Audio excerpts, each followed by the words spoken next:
Hello बच्चों। आज जो कहानी मैं आपको सुनाऊंगी वो एक चालाक कौवे की कहानी है। अभयारण्य में अनु नाम का एक खरगोश रहा करता था। एक बार उसने सोचा कि घर के आगे बगीचा लगाना चाहिए। इससे हरियाली भी रहेगी और खाने को भी मिलेगा। अनु ने खूब मेहनत की। बकरी मौसी के यहां से घास लाकर लगाई। गाय दीदी के यहां से गाजर मूली लाकर लगाई। चंचल गिलहरी के यहां से लाकर फूलों की पौध लगाई। भैंस काकी से गेहूं लाकर बोए। तरह तरह के फूलों के पेड़ भी लगाए। खरगोश सारे दिन कड़ी मेहनत करता। सूरज निकलते ही उठ बैठता। बाल्टी लेकर नदी पर जाता।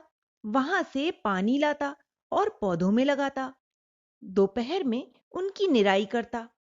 फिर वह बगीचे में बने मकान में दिन भर बैठा रहता।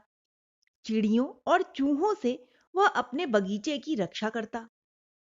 इस प्रकार कुछ ही दिनों में अनु खरगोश का बगीचा हरा भरा और सुंदर बन गया। अनु खरगोश का एक भाई था। उसका नाम था कनू। वह उसके पड़ोस में रहता था। उसने अनु का बगीचा देखा तो उसका मन ललचा उठा। कनू ने भी अपने घर के सामने वैसा ही बगीचा लगा लिया। अनु और कनू अपने अपने बगीचे में मचानों पर बैठे रहते थे।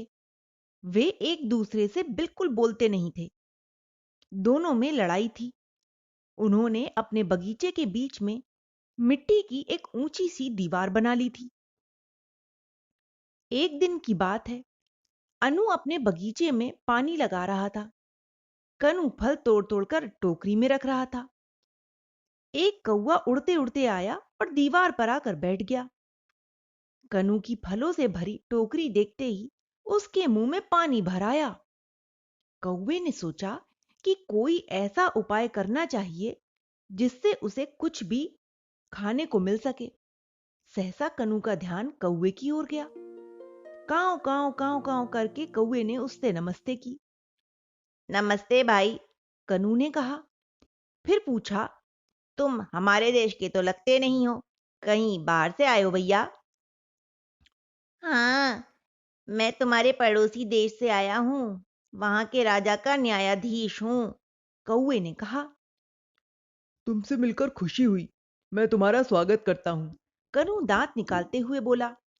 फिर उसने कौवे को खाने के लिए मीठे मीठे फल दिए। कनु खाना खाने घर के अंदर चला गया। फल सचमुच इतने स्वादिष्ट थे कि कौवा उन्हें जल्दी जल्दी खा गया। उनसे उसकी भूख और भी ज्यादा भड़क उठी। तभी कौवे ने पौधों में पानी लगाते हुए अनु को देखा। वह उससे बोला, अरे भाई, तुम्हारे पड़ोसी के बगीचे के फल तो बड़े मीठे हैं। यह सुनकर अनु को भी जोश आ गया। उसने अपने बगीचे से बहुत से फल तोड़कर कौवे को दिए और कहा, तुम इन्हें खाओगे तो पहले वाले फल का स्वाद भूल जाओगे। कौवा उन्हें बैठा बैठा खाता रहा और सिर हिला हिलाकर उनकी भी तारीफ करने लगा। अनु ने पूछा, कहो किसके फल मीठे हैं? तुम्हारे, कौवे ने उत्तर दिया। उधर कनु खाना खाकर वापस आ गया। उसने अनु और कौवे की बातें सुन ली थी। उसे बड़ा गुस्सा आया। उसने खूब सारे फल तोड़े और कौवे से कहा, तुम पहले प्राणी हो जिसने मेरे फलों की तारीफ नहीं की। लो और लो फल। इन्हें ठीक से चखो, तब न्याय करो कि किसके फल मीठे हैं। कौवे ने अपना पंजा बढ़ाकर फल ले लिए। मन ही मन वो अपनी चतुराई पर बड़ा प्रसन्न हो रहा था।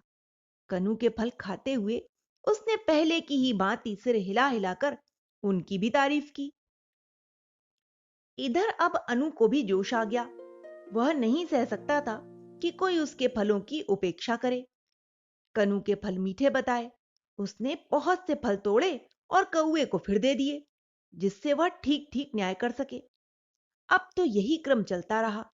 एक बार अनु अपनी बगिया से फल तोड़ता तो दूसरी बार कनु। वे दोनों ही मूंछों पर ताव देकर तन कर बैठ गए।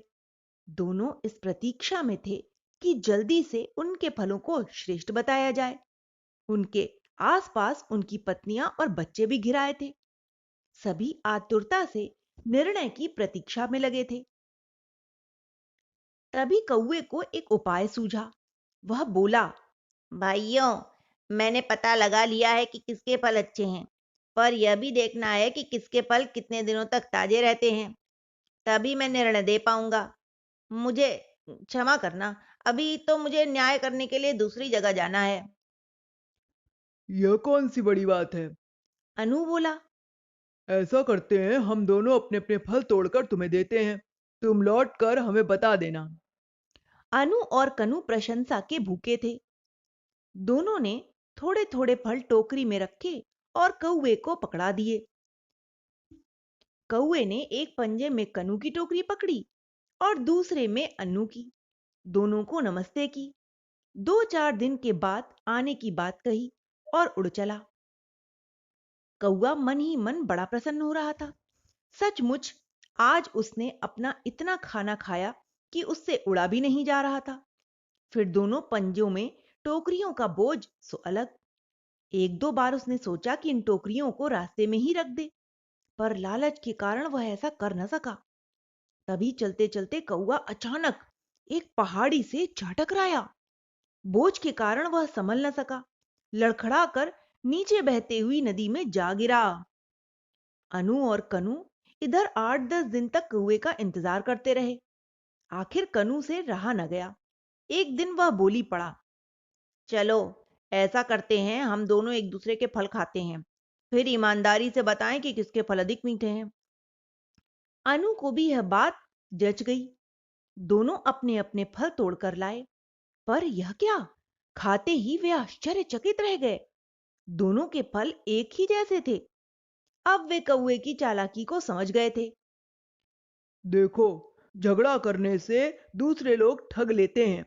अनु बोला। हाँ भैया, मिलजुल कर रहना ही ठीक है। बात उसकी भी समझ में आ गई थी। दोनों एक दूसरे के गले लगे। उन्होंने प्रतिज्ञा की कि भविष्य में कभी भी झगड़ा नहीं करेंगे। दोनों ने मिलकर यह भी तय किया कि कौवे के आने पर वे उसकी खबर लेंगे। इसी बहाने अनु और कनु में अब बोलचाल भी हो गई है। दोनों ने मिलकर बीच की दीवार तोड़ दी है। अब वे अपनी अपनी मचानों पर बैठे बतियाते रहते हैं और अपने बगीचे की रक्षा करते हैं। तो बच्चों, इस कहानी से हमें यही शिक्षा मिलती है कि हमें कभी भी दूसरों की बातों में आकर आपस में मतभेद नहीं करना चाहिए। Okay, bye.